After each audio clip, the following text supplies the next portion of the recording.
So, wow. Ladies and gentlemen, thank you so much for coming. Julian and Nancy, do you want to come down? Or maybe Julian's our bouncer, so maybe you should stay on the door. Don't want any riffraff coming in today. Thank you for making the effort of coming all the way from one of your corners of Russell Square and Bloomsbury area to join us in a celebration today. I'm very sad to say that Professor Sally Wheeler is unable to attend today. She's poorly. It is the time of year. We were quite brave, I think, going ahead to right to the end of term. But I'm so delighted that at the very last minute, about 9:30 this morning, I messaged Linda as our host, a member of staff at the University of London, to come and do a little welcome. So, Linda, thank you.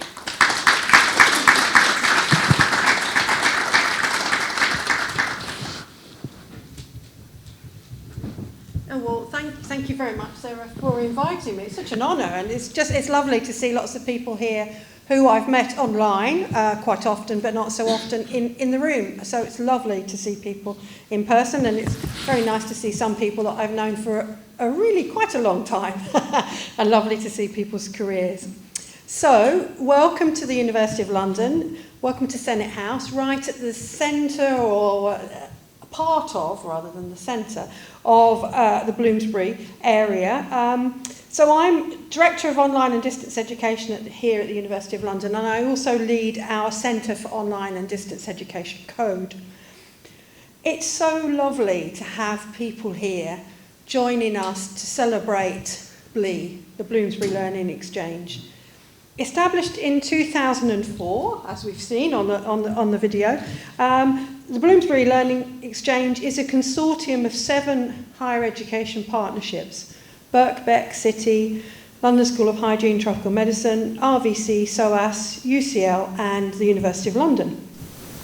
The BLE exists, and does, to help its partners realise the advantages of digital technology and to support academic staff, colleagues in professional services, and students. And that support is about online, blended, in-person learning, teaching, and assessment. It has an annual operational plan, and the BLE team continuously explore the priorities and challenges of its partners. I think that's one of the real strengths, the way in which the BLE team work with us all as partners to pull together and to identify synergies between our needs individually and the collective. And then comes up with really clever ways of supporting us individually and as a community. The BLE is currently working within 4 key areas of service: extending online and blended learning, strategy and support for sustaining new practice, engaging professional services and support staff, and online platforms and technologies. Absolutely the 4 key priority areas, it seems to me. By harnessing the collective expertise across the consortium, BLE develops and maintains high-profile resources, and we've already seen some of those mentioned. We've got the MOOCs, we've got articles, we've got journal articles, we've got book chapters and books, and lots of activities that we all join. The nice thing is that these resources are very much shaped by and used by the partners. BLE activities include one-off webinars, seminars, event series, special interest groups, and as we heard earlier, professional development opportunities, for example, the dedicated CMORP cohort, which I know at the University of London has had real impact. And then there's team and individual training. Achievements are many, and they include awards and publications. And the BLE very generously suggests that they can be owned and enjoyed by all partners. Over the last 20 years, the services that have been developed by the BLE are determined through collaboration between the partners and through consultation. All that's laid out in the BLE manifesto is about the BLE community. Personally, having the opportunity to celebrate BLE is a great pleasure. Sarah and the wider BLE network and community has been a space for me of learning, collaboration, and inspiration. Those are important words, I feel: learning, collaboration and inspiration. As we navigate our way through funding slashes, it's now more vital than ever that the education community comes together to innovate and sustain developments in digital education. We simply have no choice at this stage of generative artificial intelligence and all that that brings, in addition to the competition from the global education market. We're here because the BLE has been doing this for 20 years. Indispensable centre of practice for the Bloomsbury partners. Collaboration has been at the heart of what we do, putting opportunities for staff development and support right into the work that the BLE does, and the opportunities for exchanging practice, all focused on better ways of supporting teaching, learning and assessment. I would like to extend my individual thanks to the BLE for the value that they bring to the University of London, particularly to the University of London Federation, to the wider sector, to colleagues and students. I thought I might contribute my own little thanks by providing a small Centre for Online and Distance Education gift, which is the new Code tote bag. I'll be taking orders later, which includes a Code pen as well. So Julian and Nancy and Tom, yes, you have one here, but we'll sort them out later. I'll bring them around later. So that's it. Over to you, Sarah. Thank you very much for inviting me, and lovely to see everybody. Thank you so much.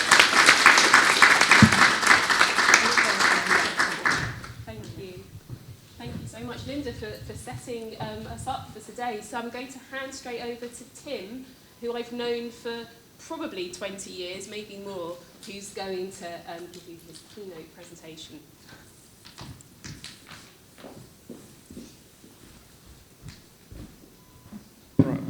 There's a mobile phone here. Is anybody missing that? I'm not expecting any calls.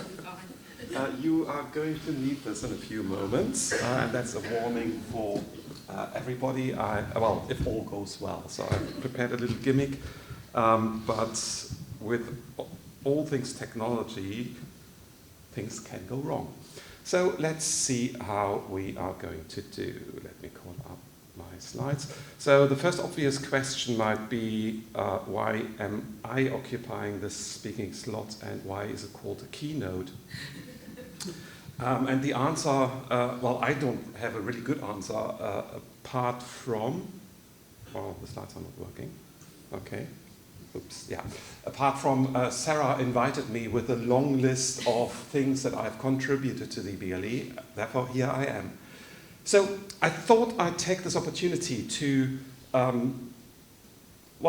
reflect a little bit about the nature of the BLE, what the BLE actually is, and as we all do sort of research in our institutions, I thought, well, we can perhaps use some analytical frameworks to give a bit more rigor to it, but this is not a rigorous academic study here. I'm not presenting any results because, as Jonathan has mentioned in the video, you would have to purchase expertise, and that is actually very expensive to do so, whereas in the BLE, you can just write an email and get a response. And, this is the kind of response that you get when you write an email. If you want a more thorough report, then you would have to buy me out, obviously. And if you went through UCL consultants, it would be really expensive. The goal is to help us articulate what the BLE actually is. And I think that is a good exercise to do after 20 years. So the key question that I would like to start with is, after those 20 years, could we live without the BLE? Well, yes, actually. Because the BLE technically is not really central to the survival of our individual member institutions. I'm sorry to say. It's probably not the answer that I should say at an event such as this one. I'm very well aware of it. But that's the truth. That means for the BLE, it sort of constantly needs to justify its existence. So a better question to ask for us is actually, how do we understand the value of the BLE? Because we all assume that the BLE provides value, and we've just heard from Linda a few examples of how value is provided. But I would like to drill down deeper, and I have two different analytical approaches that we can use to analyze the situation. But before I start with that, I want to give you a small challenge. Get your devices out. The link is bit.ly/explain-BLE. And the question is, explain to an alien what the BLE is in your own words. If you struggle to visualize a conversation with an alien, think of a French person. No disrespect to the French, but just somebody who hasn't got anything to do with the BLE. Explain to them what the BLE is. It's a simple form, just one field, hit submit, and you have about 8 minutes for that. Okay, the first analysis approach I would like to take is a metaphor analysis. That is actually a bona fide research approach. It's quite creative, and it's actually an umbrella term of approaches. And the purpose is to shine different perspectives on a concept in order to inspire novel avenues of thinking. And I am there are multiple metaphor analysis approaches, and I'm taking the approach to select a metaphor and then see how much it applies to the Bloomsbury Learning Exchange and just see what we can learn from it. This is about inspiration. Can we get to the soul, to the nature of the BLE through that approach? So in order to do that, we obviously need to choose a metaphor. But I mean, that's not even a question. It is so obvious. You know, these are the logos that we used. First, the Bloomsbury Learning Environment, and then the Bloomsbury Learning Exchange. And there are elements of it that look like wheat. Yeah, you know, the wheat in the wind on the left side, the old logo, and then the the stems in the right logo. And as most of you hopefully know, BLE, the three letters, if you pronounce it in French, blé, it means wheat. So that was deliberate, actually. You know, we had this from day one, this French connection, and there's a reason why I mentioned a French person earlier, you might realize. We are dealing with French now, and if there are any proficient French speakers here among you, then I apologize for getting things badly wrong over the next few slides. The interesting thing is, I looked at one of the most authoritative French dictionaries and looked up how blé is defined. And I found that French has more proverbs, expressions, and figurative uses for blé than English has for wheat. So that's actually a good coincidence. So it should give us a lot of perspective to analyze the BLE. So what can we learn from the metaphor analysis? To borrow a clickbait term, the results may surprise you. So, figurative uses of the blé. According to this dictionary, blé, wheat, symbolizes money, nourishment, and fertility, human condition and human qualities, quality and purity. And it has been used figuratively by really serious authors in the 19th and 20th century. Money is something that we never have enough, but we sometimes look for the BLE to fill the gaps in support and resources that we might not have at our own institution. So yeah, you can say it applies. Nourishment and fertility, yeah, wheat grows. BLE is a growth story. If you look through the updates and reports, then you will see the word growth. We have grown to include more member institutions over the years and so on. And hopefully we have a lot of personal growth within the people who provide the activities or participate in activities for the BLE. And human qualities, that's the improvement there. And we all strive for quality and purity. So yeah, okay, this is quite apt. but we can go deeper. Because in French there are a few BLE proverbs. I don't know how widely they are used. I have a suspicion they're not. But let's look at 5 of them.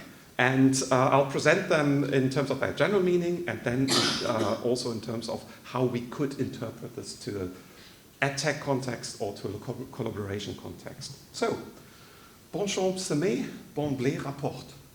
That sort of means a good foundation is beneficial. Well, we can all get behind that. So that's bingo already. We have a BLE proverb that fits to our situation. Yay, metaphor analysis works. So if we wanted to interpret it into our context, then we could say a solid knowledge of educational tools and platforms leads to significant improvements of the learning experience. That is fair to say. That is what we are striving to do, isn't it? So kind of thinking through these metaphors and idioms and proverbs sort of might actually lead to a deeper understanding of the fundamental values that our work is based on. Now, if you look at the BLE website, there's actually no value statement. There is one indication that we are trying to be inclusive and so on, but there is no definite value statement. Does the BLE need one? Well, perhaps not, perhaps it does, because we all bring our values from our parent institutions. However, we have a sub-selection of values that we bring to the BLE, and therefore this metaphor analysis can perhaps unearth these deeper lying values. In terms of collaboration here, collaborative projects yield substantial long-term benefits. That is the purpose of the Bloomsbury Learning Exchange there on the screen, coming from a French proverb. Great, works. Here's another proverb which translates to something is beneficial to possess. Yeah, well, we would hope that this applies to the BLE as well. But interpretations could be that technologies, tools, and platforms that are highly beneficial for institutions and individuals. We did this in the past through sharing Moodle, through sharing learning objects, Wimba and Blackboard stuff, which are the situations where the BLE acted really as a consortium and entered contracts as a consortium. So it's worth maintaining these collaborative projects and partnerships. And then another proverb, enjoying a reward in advance. Oh, that is an interesting one. So if we apply it to EdTech, then it could mean engage with and capture the benefits of emerging learning technologies early, even before they fully mature. So engaging with innovation. Isn't this also what we're trying to achieve? AI was just mentioned. It's a challenge, an innovation challenge that we are all faced with. So yeah, the BLE is there to do that. Thanks, BLE. And leverage partnerships to gain immediate advantages, to anticipate future growth and success. That is really what the BLE is for us, I would argue. Almost there. Here's a proverb, being caught without being able to escape. Once you become a member of the BLE, you can never leave. Yeah, but it could also be interpreted as if we are caught up in complexities of integrating new technologies, that we might be caught up in those complexities, or that we might face obstacles in navigating collaborative efforts between the institutions. And that is why it's important to have people who are managing this relationship. So it is not just enough to say, yeah, the BLE exists, come to our events. No, we do need these active facilitators that we have in Sarah, in Julian, and also in Nancy and Tom. And finally, there's a proverb that says proclaiming poverty while actually being wealthy. Sometimes we just need a good space to moan, and that moaning sometimes helps us realize how good we actually have it. Because sometimes, you talk to colleagues from another institution, and the situation there is far worse. So moaning, in my view, performs a social function that is sometimes quite useful, not just to compare ourselves and find the loser or the winner, but also it helps realize what we have and what we can share with each other. So there you have it. That is effectively a metaphorical analysis of the Bloomsbury learning environment based on the French expression or the French word blé. One final thing, blé in French can be used as a verb, but it's uncommon, and I think we should keep it at that. It would be weird to suddenly talk about we are bleeing stuff or something. That just doesn't work. So metaphorical analysis has its limits. In terms of organizational analysis, well, I won't do a full one, but just to remind everybody, the BLE is based on a memorandum of understanding. It enters consortium agreements where it needs to be, and the consortium agreements don't have to involve all partners. And that is a flexibility of the nature of the organization. Because we can adjust according to the needs of the individual members. And we base all of this into a somewhat formalized partnership. However, the Memorandum of Understanding explicitly says it is not a joint venture, so the BLE is not a legal person, so it can't really be sued. If you would want to sue somebody, then you would have to sue either the individuals or the parent organizations. So the question is then, as it's only a memorandum of understanding, it's sort of an agreement, an intent to collaborate. So could we conceptualize the BLE as a community of practice? Well, in common terms, yeah, the answer is obvious, yes. But there is a concept out there, community of practice, framed by Etienne Wenger trainer, all those years ago. So let's have a quick fire review. I'm aware of the time. How am I doing actually for time?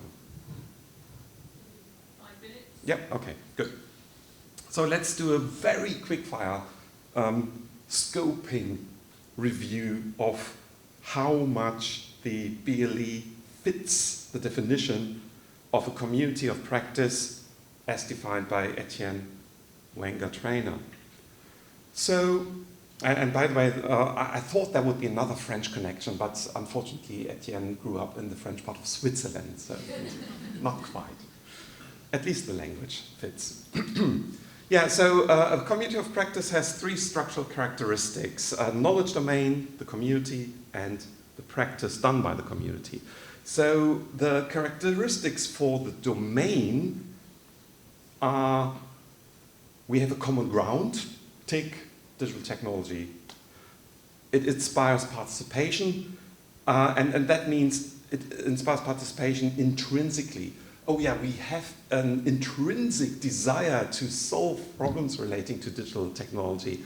And sometimes we don't have the resource within our own institutions to find all the answers we need to do that. Therefore, there is a very strong intrinsic drive, I would argue, to meet up with others in order to find the solutions that we might not fully have.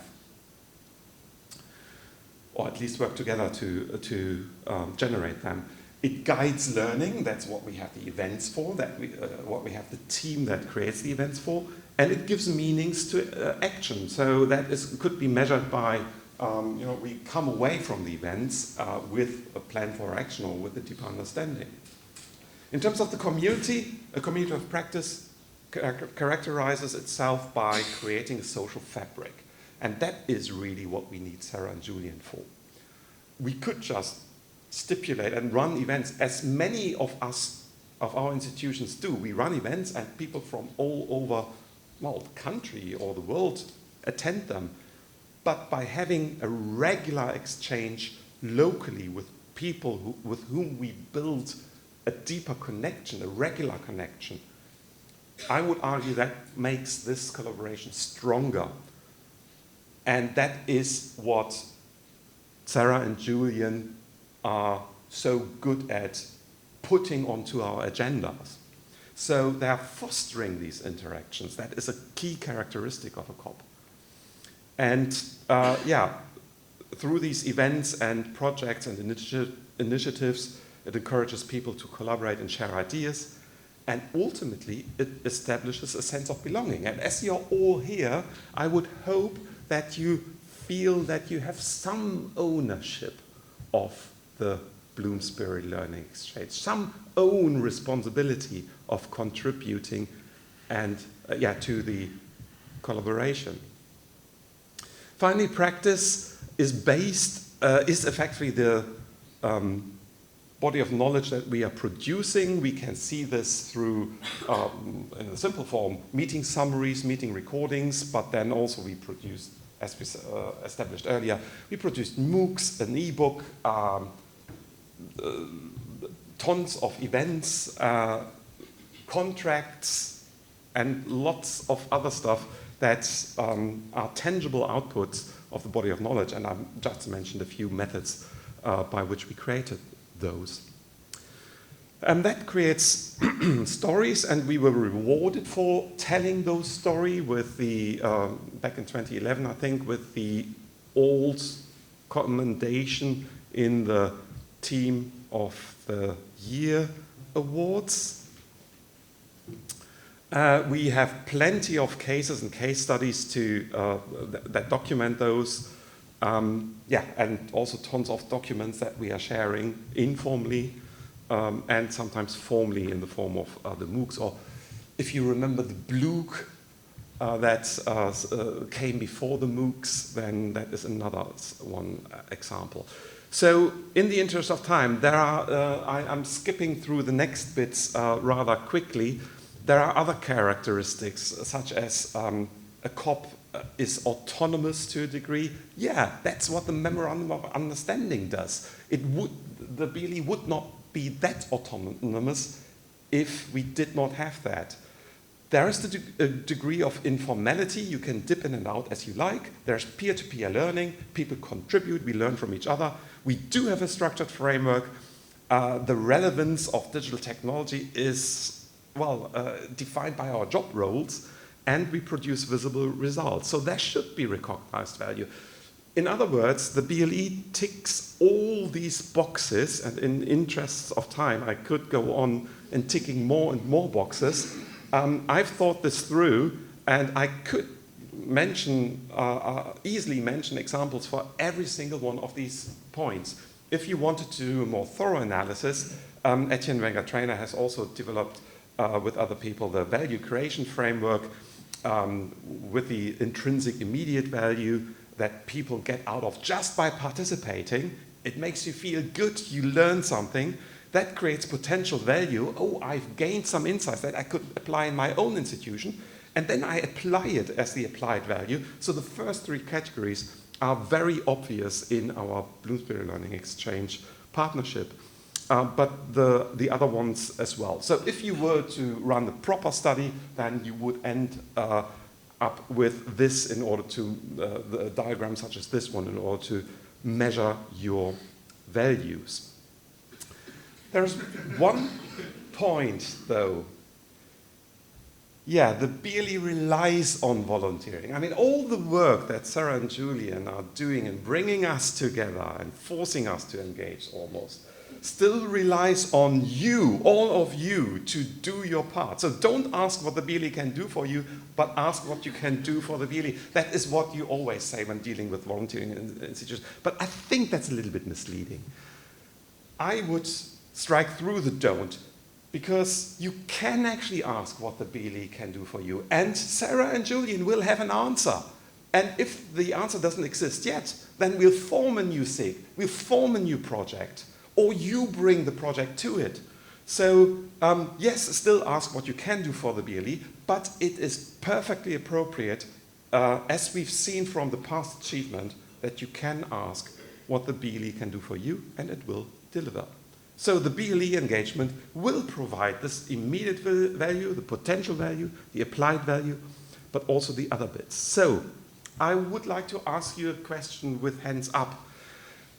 how singular do you think is the role that you occupy in your institution? So there might be a lot of, what I mean by that, there might be a lot of learning technologists in an institution, but there might be only one director or associate director of learning, design and production, looking at Julian again. How singular in your own institution, not the BLE, hands up if you think your role is very singular. And that is almost half, or probably about half. That is a lot of people.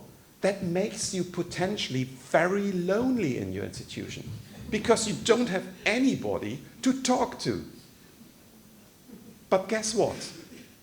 You'll find an equivalent within the BLE because all of our institutions are very likely to have a role that is the equivalent to yours.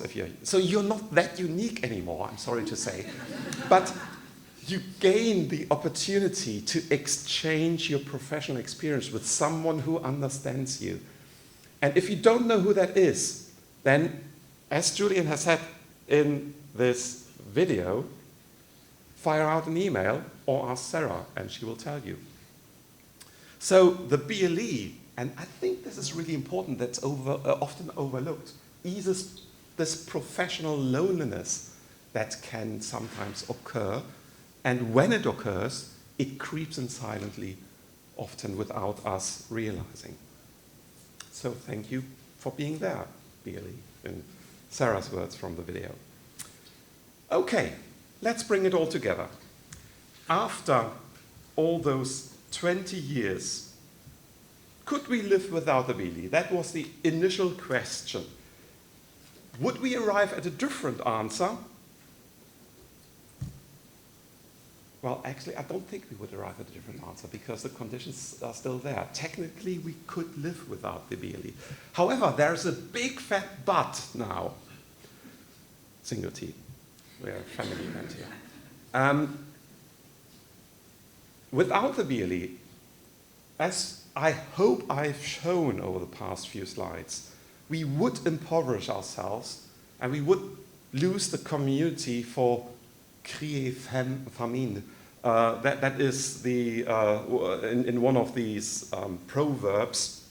So we would lose the community with which, or at which we could moan about things, where we can, we can voice our grievances or seek the support that we then need. And that would be a tremendously big loss, in my view. So, you have filled in a survey, and I am kind of trying to pull a weird stunt. I'm not going to present all the answers that you've given on a screen, and I'm hesitating at the moment because I'm doing stuff in the background. But what I am doing, before I come to that, final slide. I think the BLE provides value, and an exercise such as we've done just now helps us trying to understand the BLE deeply, and that, I think, does unveil some of the values and the potential for value creation that often goes unsaid or unarticulated. So we can state that the BLE realizes value. And it does realize values that are transformative, sometimes not realized, but they are transformative, just as wheat grows into different products. And I might have given you a hint for the next iteration of the logo. Or maybe not. So, what have you said? In the background, I have pulled the answers that you've given into an AI and asked it to summarize it in one single sentence. And this is the summary of your responses. The BLE is a vibrant community of practice that fosters personal and academic growth. Wow. Thank you very much. These are your words, and I think it's very apt. So, happy anniversary, dear Bloomsbury Learning Environment.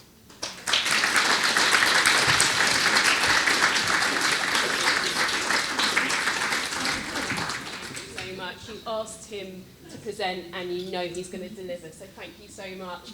Hope we don't have anyone who's gluten intolerant. There was a lot of reference to gluten.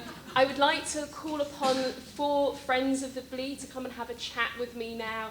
Leo, Elizabeth, Anita and Wadood. Come up to the podium.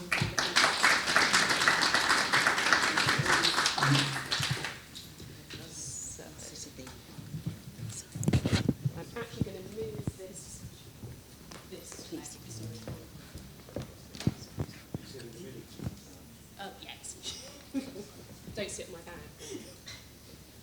Right, so we all know each other, and I think everyone does, but just in case, do you want to pass the mic around and just say who you are, your name, your job title, your institution?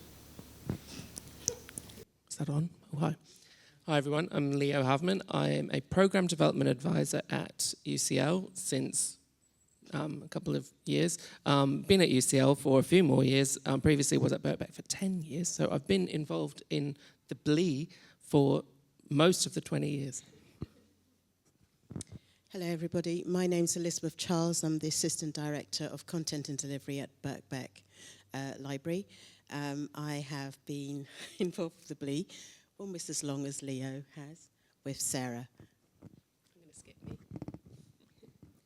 Hello, I'm Anita Skinner. I'm a co-programme director academic for the London School of Hygiene and Tropical Medicine. I've been involved with the BLE just over 10 years when I first came back to the school. So yeah, no, it's been there all the time I've been at this job. Hi everyone, my name is Sultan Wadood. I'm a Learning Technology Manager at SOAS University of London. It's the second coming for me, so I previously worked at SOAS back in 2014, had a stint at King's and then returned, so I'm now 18 months back into my new role. And a couple of familiar faces, obviously, from our video earlier. So I've just got a couple of questions to ask you. I would like to know what your personal highlights are of the BLE. You've all said you've been around, well, working with the BLE, not being around for a long time, but, you know, connecting with us. Would you like to go first, Elizabeth? My first really strong impression of the BLE was at the time when we were moving from Blackboard to migrate, trying to find a solution and the next virtual learning environment that we would be going to. And I can't remember where we all met up, but we had Jasper Gill, we had everybody from the different institutions all in the same room. Obviously, I was very focused on the fact that we had 20,000 digitized readings, which the academics had embedded into their modules. And if we moved, all those links would be broken. All of that work would have to be done again. And it's very true, the point you made about coming together, sharing experiences, sharing where the pain points are, and then discussing as a group what we have learned, what options there are, and going through it. And I felt informed and supported in that group. And eventually when we did move to Moodle, I knew by the time that we'd finished that meeting and that conversation, and Leo was there of course, that we had a plan of where we were going, and and my job in making sure that those digitized links did not break and we didn't have to do the work from scratch again had been covered. So it was the pain, I think, that caused it to be really ingrained in my mind, because it would have been a hell of a lot of work. And the idea of going back and sort of saying, we haven't got a solution, was just unthinkable.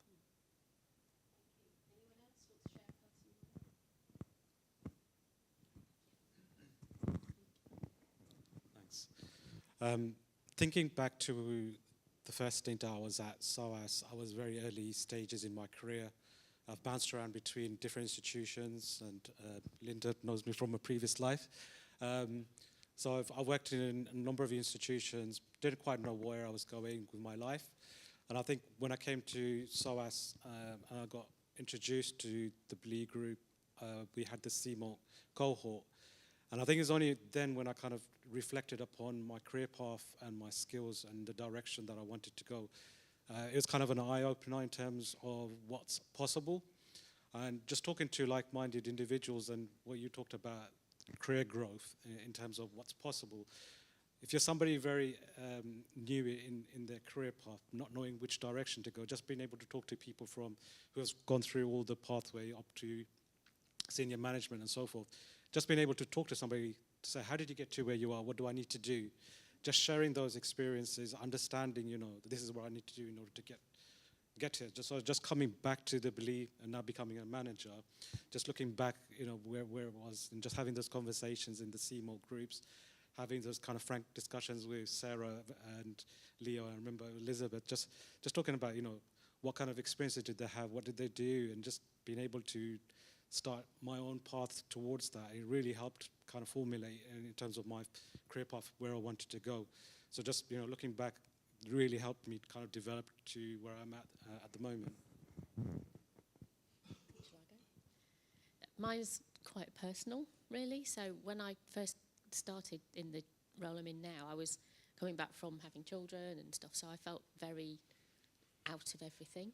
And it was that sort of community, the personal side of the community. So Sarah reached out, and I immediately felt that there was people there that I could then talk to about things. So yes, there were people doing a similar role to me, and most of them are probably still there now at the school over the road. But actually to sort of go beyond that and to try and improve what we were providing for students, it was difficult to access people that were also in the same sort of mindset as me. So actually having that extra group of people that you could go to talk to and talk to about how to develop things, how to put something new into place, what students might need that we're not giving them, all that kind of extra bits was really, really useful and really important, and still is today.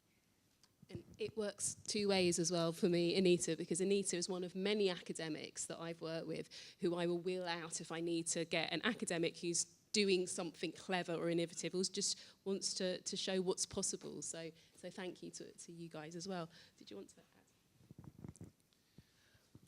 I wanted to say something about the BLE that is kind of both a general observation, but is also a bit personal as well.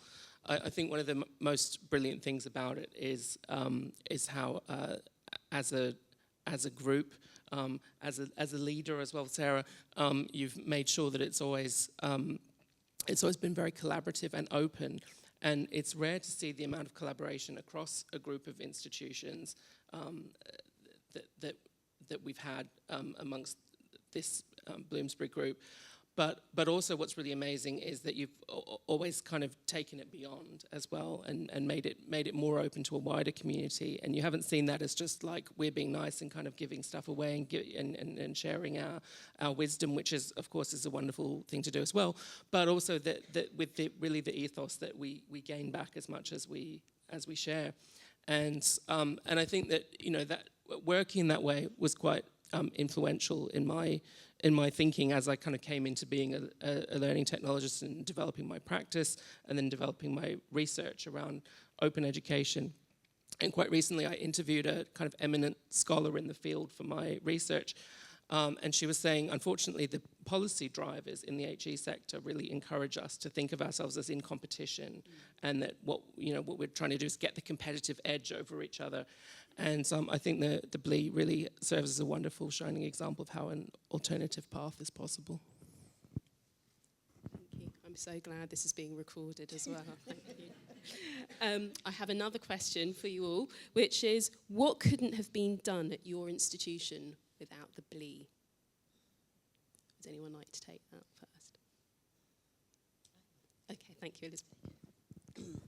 Tangentially and actually linked, if I hadn't done my CMALT, if I hadn't then became a trustee of the Association for Learning Technologists, I wouldn't then have also felt emboldened to request from, at the time, the master of the college, that we needed to look at digital education partners or learning technologists, both to support academics and their skill set, but also to improve the virtual learning environment.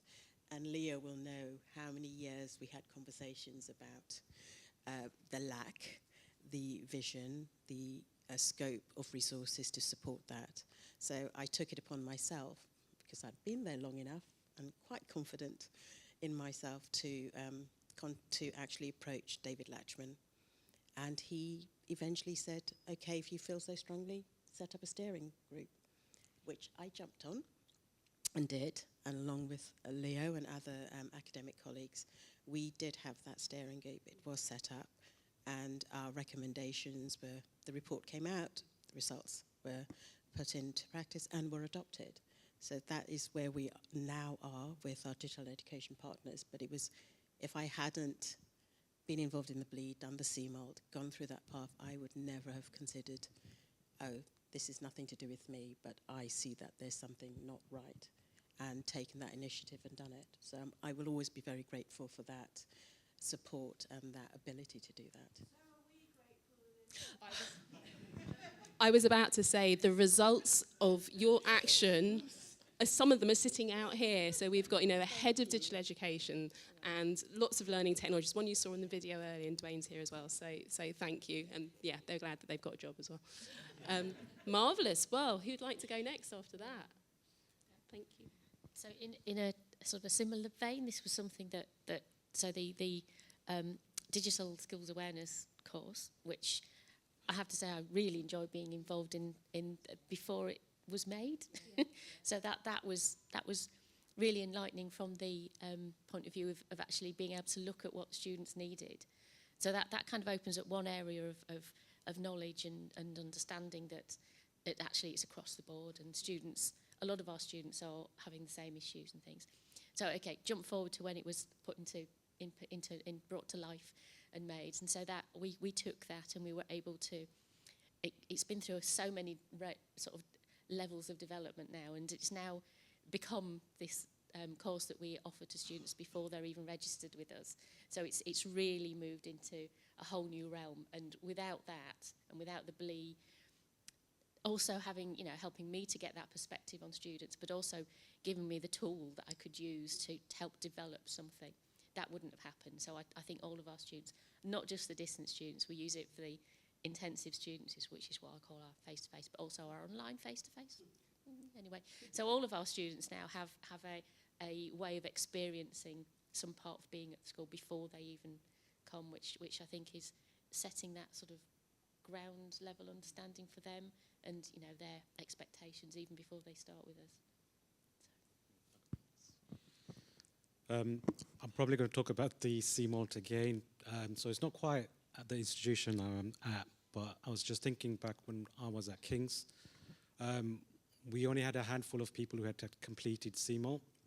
And thinking back to when I completed the CMOLT with the Bloomsbury group, that was an excellent template in how to engage with folks to complete a portfolio in a staggered manner and bring like-minded individuals to help each other just to make sure that we complete it within a set period of time. So I think if in isolation, if you're trying to complete a portfolio, it's quite difficult, but being able to kind of untangle what's required, think about what practices you're doing, and just being able to kind of bounce ideas from each other was a really fantastic way to make sure you could keep that momentum going.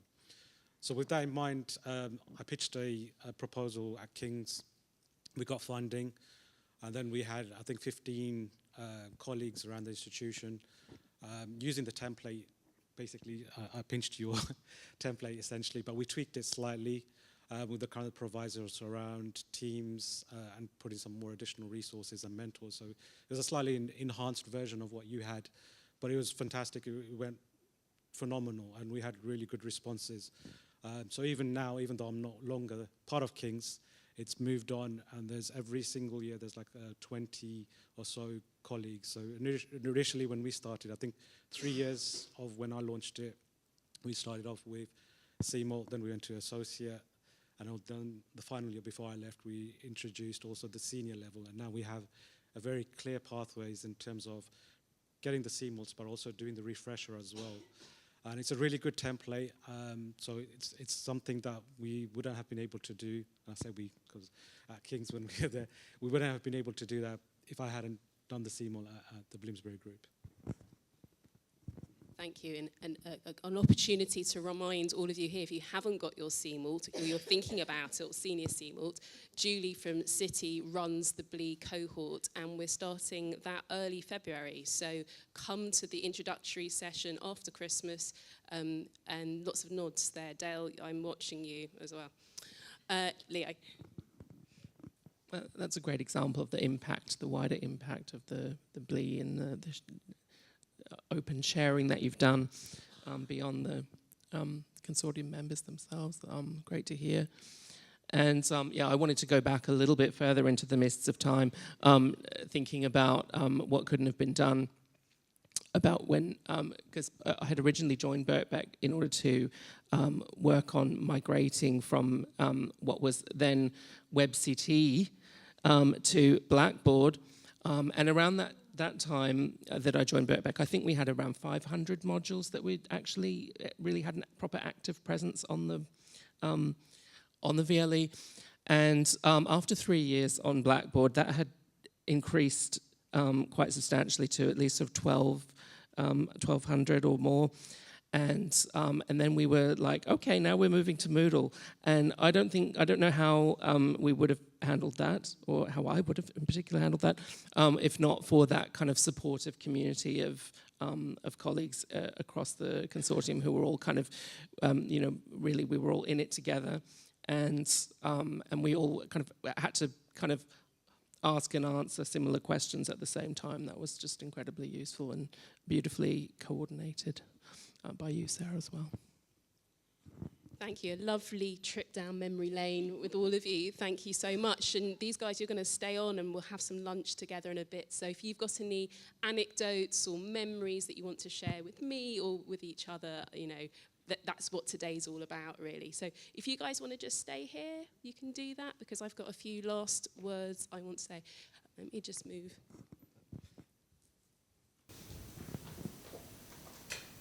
Actually, you might want to sit there.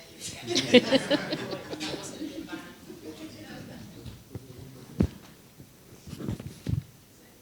There you all are up on the screen.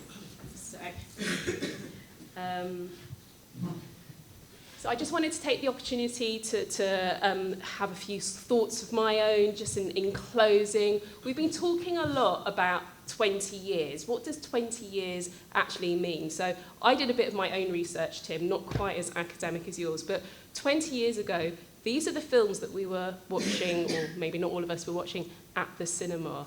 So maybe that helps to put that into a time frame. So this was at the cinema. I think you got that wrong. That was only 5 years ago. It's terrifying, isn't it terrifying? This was some of the music that some of you may have been listening to. I was listening to a little bit of it, not all of it. That was on the radio. And these are the events that were happening in the news. George W. Bush was re-elected. That was only 20 years ago. That feels like a long time ago. The smoking ban came in. We lost some iconic actors and radio DJs. A painting got stolen. That painting's got stolen a few times. And Band-Aid 20 went out to Band-Aid 40. That's mad, right? So that was in the news. This is the timeline of the BLE, which, thanks to Nancy for producing that for us, we can see from 2004. I came in at 2007, so in 3 years' time, you're invited to another party. We've had all of these additional institutions joining us, which has been marvellous. City is part of our community as an associate partner. And this year, for this academic year, the Tavistock and Portman NHS Trust is joining us on a trial basis, but we're hoping that they stick around, and we would love them to. So, and that hopefully the timeline continues. So that just shows us when my team, we've got Tom, who joined us last year, Nancy and Julian from a few years, so a very snippet. And these are some of my highlights that I wanted to talk with you about today really quickly. So some of these images might be very familiar to some of you, some maybe not so much. But in 2008, so a year after we started, we got quite a hefty grant from JISC, because back in the old days, James, you used to give away a lot of money. So we had 2 projects, and Laurie was our esteemed program manager in the photo reel earlier. You might have seen some pictures of Laurie bowling. I can explain about that later. So we had our Aptstairs project, closely followed by the Bloomsbury Media Cloud. In 2012, when we heard it here quite a lot, the panel were talking about moving to Moodle. That was quite an extreme thing we did. 5 universities as we were then, going from one BLE to another together. It was a happy time, it was a stressful time. Then what else have we got here? In 2015, so that was 9 years ago, we started on our CMALT cohort, Adventures. And so I haven't checked the stats, I should though, but we've had at least 200 people starting on their CMALT journey, and lots of people here and beyond have either got their associate, their CMALT or their senior CMALT statuses. What else have we got? We've got our MOOCs, and Nancy's here as my chief MOOC guru. We first launched our MOOC in 2017. Dish and his video team did some videos of quite a lot of us involved here. That was on Coursera, thanks to the University of London for providing a grant for that. And then 2022 and 2023, we produced new MOOCs on FutureLearn. 2010 it was, Tim, that's when we were highly commended by the Association for Learning Technology. And then Nancy, myself and Eileen Kennedy were runners-up again, always runners-up, in 2017 for our team approach to developing the MOOC, the first MOOC. But we got a couple of actual awards from the University of London, the Roger Mills Awards, in 2018-21, so it'll be time for us to apply for one of those again, I think, Linda. In 2017, Leo and I curated a book, an e-book, from all of the amazing case studies and things that we'd collected around assessment and feedback at that time. That was 7 years ago, so we probably need to do a new edition of that. But I had a quick look on the site, and we've had over 3,500 downloads, 3,606 downloads, people who have downloaded our book, so that's pretty good. And then a couple of book chapters we've contributed to. So it was quite a busy year, 2022. I also managed to have a baby in that time as well. So obviously these things happen before they get published, but a couple of book chapters in those 2 books.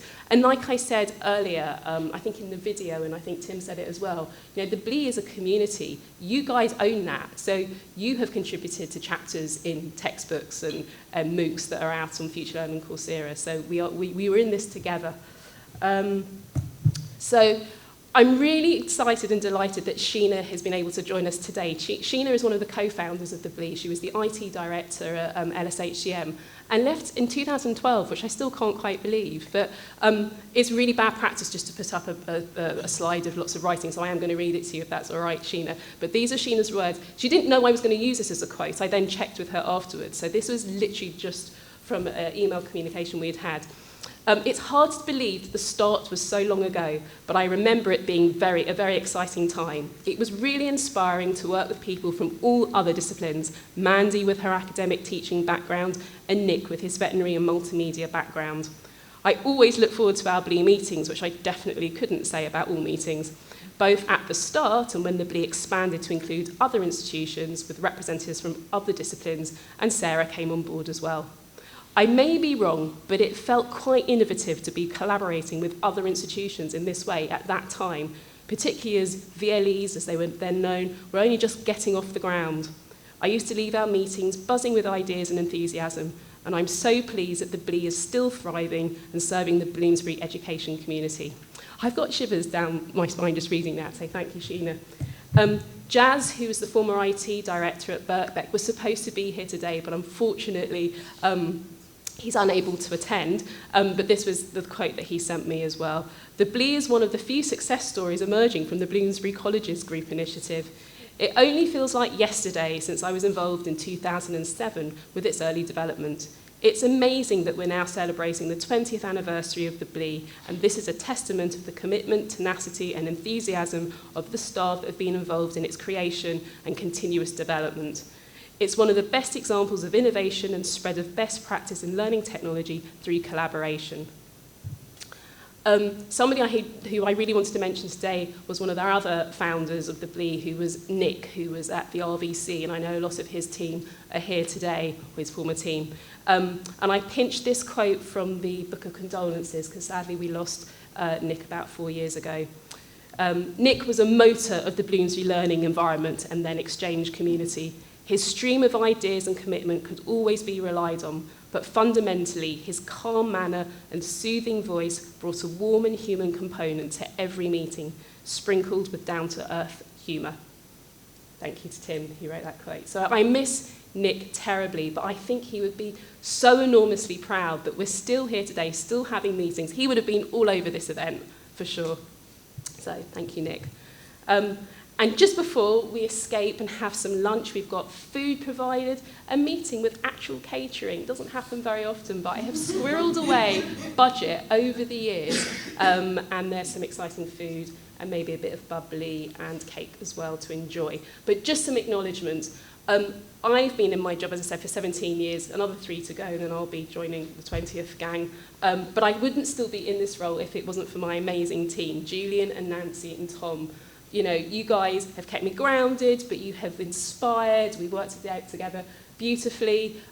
We've barely met each other in person that often, maybe half a dozen times, but it's been absolutely brilliant. And thank yous, that was crowd. I did Pixabay, I did ask for a picture of a crowd. That's what it came up with. The crowd is you, and you are the BLE. So without you guys and without the enthusiasm and support, you know, this wouldn't still be going. It's funny, isn't it? Memorandum of Understanding. We're not a legal entity. You know, we're not a university. We're just a group of universities and colleagues who like working together, and that's brilliant. So my final thank you is to Dish and his team at iMotion for providing us with kit and a film, at the University of London for giving us the Chancellor's Hall for free. Thank you very much.